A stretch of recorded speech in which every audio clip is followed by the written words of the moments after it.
Hello बच्चों, ये अपना नेक्स्ट पार्ट है। वही सेम शून्यक और गुणांक से अपने ज्ञात करेंगे, जो कल किया था वो आगे करते हैं। तो शून्यक और दूसरा तरीका क्या होता है, गुणांक से। तो देखो पहले वही a, b और c का मान ये निकालो। तो a x स्क्वायर के साथ कितना है 6, x के साथ कितना है -7 और c कितना है -3। a किसका गुणांक होता है, x स्क्वायर का, कोफिशिएंट बोलते हैं इंग्लिश में जिसको। b जो x का कोफिशिएंट है वो, और c जो अकेला कांस्टेंट है -3। अब देखो बेटा a b c का मान आ गया। अब पहला वही फार्मूला, d क्या होता है, b की 2 -4ac। तो d निकालो बेटा, b की 2 -7 की 2 -4a तो 6 और c कितना है -3। तो माइनस की 2 प्लस हो जाता है, 7 7 49 49 माइनस माइनस प्लस। 4 को 6 से किया कितना आ गया 24, 24 को 3 से किया कितना आ गया 72। तो अपना कितना या डी 121।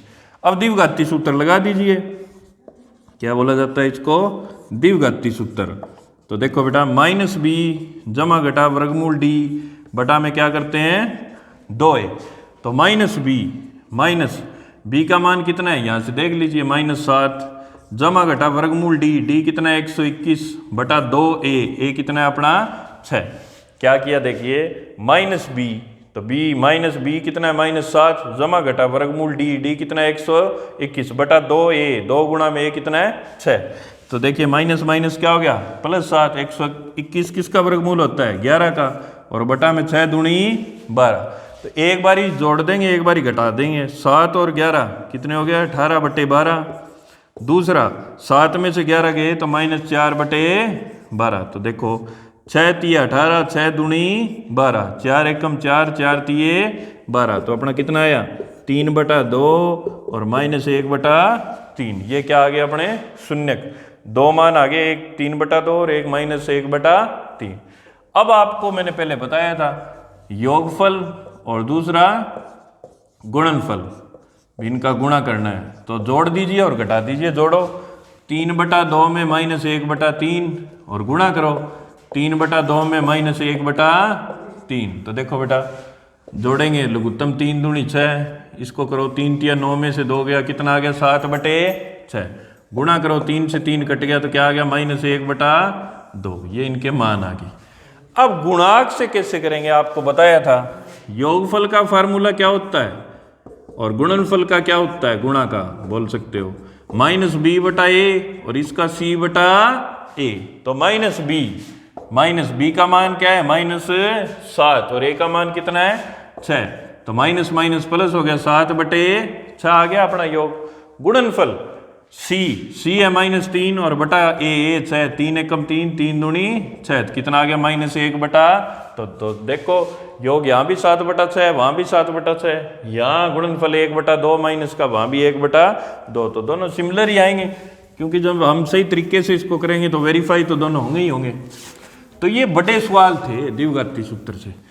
एक जो लास्ट पार्ट है छठा, वो आपको खुद करना है, अगर नहीं आएगा तो मैं करवाऊंगा। सेम टू सेम ऐसा है, 3x की 2 -x -4 ये बड़ा, इसमें a का मान कितना है 3, b का मान x के साथ -1 है ये, और c अकेला कांस्टेंट कितना है -4।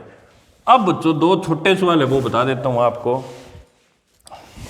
जैसे अपना है 4u की 2 जमा में 8u। तो देखिए इसको शून्यक और गुणांक से, यहां जैसे गुणांक से निकालेंगे और यहां सीधे क्या निकालेंगे शून्यक। तो देखिए शून्यक वाला सिंपल तरीके से कर लेता हूं मैं इसको अब की बार, क्योंकि 2 स्टेप है। 4u की 2 जमा में 8u बराबर क्या लिया 0, क्योंकि जब तक 0 नहीं होगा ये बहुपद रहेगा, समीकरण नहीं बनेगा। अगर मैं बराबर कुछ लगाऊंगा तो ये क्या बन जाएगा समीकरण। तो समीकरण में से निकालना है u का मान। अब देखो बेटा एक तो 4 कॉमन ले लिया और एक क्या कॉमन ले लिया u, क्योंकि मुझे u के 2 मान चाहिए। तो 4 कॉमन आ गया, u कॉमन आ गया, तो यहाँ कितना बचा है u प्लस u तो बाहर गया, 8 में से 4 गया, 4 दूनी 8 तो 2 बराबर 0। अब देखो अलग अलग करो, 2 फैक्टर आ गए, 4u बराबर 0 ये, और दूसरा u जमा में 2 बराबर है 0। तो u का मान आ गया बेटा -2, और इधर 0 के बटा में गया 4, तो ये क्या आ गया 0। तो u के 2 मान आ गए -2 और 0। कैसे आया दोबारा बता रहा हूँ आपको, 4 कॉमन ले लिया एक तो, और एक u, तो 4u कॉमन गया तो यहाँ तो u बच गया, 4 दूनी 8, u तो कॉमन गया तो यहाँ 2 बच गया, तो 4u बराबर 0, तो u 0 बटा 4 क्या आ गया 0, u जमा में 2 बराबर 0, तो u का मान आ गया -2।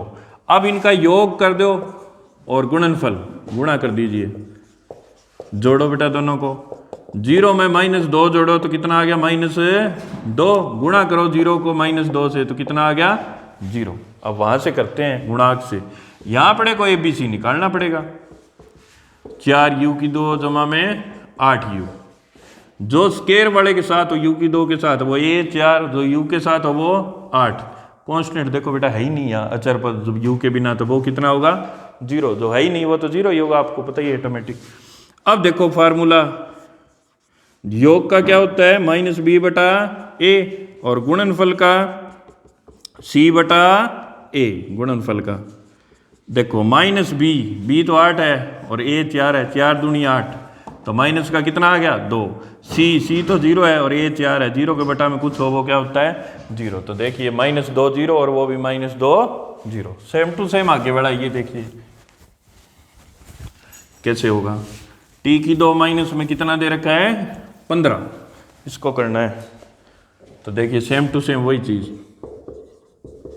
कहीं x दे दिया, कहीं s दे दिया, कहीं t दे दिया, कहीं u, कोई दिक्कत नहीं है उसमें। तो यहाँ तो गुणांकों से और यहाँ शून्यक, तो सिंपल ही है ये, तो ABC निकालने की जरूरत नहीं है शून्यकों में, बराबर क्या लेंगे 0, तो t की 2 बराबर -15 इधर जाके प्लस का, तो t ये वर्ग इधर जाके क्या बन गया वर्गमूल, और क्या आएगा जमा घटा, क्योंकि वर्गमूल हमेशा जमा घटा होता है बेटा, ये वर्ग इधर जाके क्या बन गया वर्गमूल, 15 का 15 निकालने की जरूरत नहीं है, तो एक तो t का मान आ गया जमा का वर्गमूल 15 और एक आ गया 12 है घटा का वर्गमूल है 15, क्योंकि वर्गमूल की स्केयर की वैल्यू प्लस माइनस दोनों होती हैं।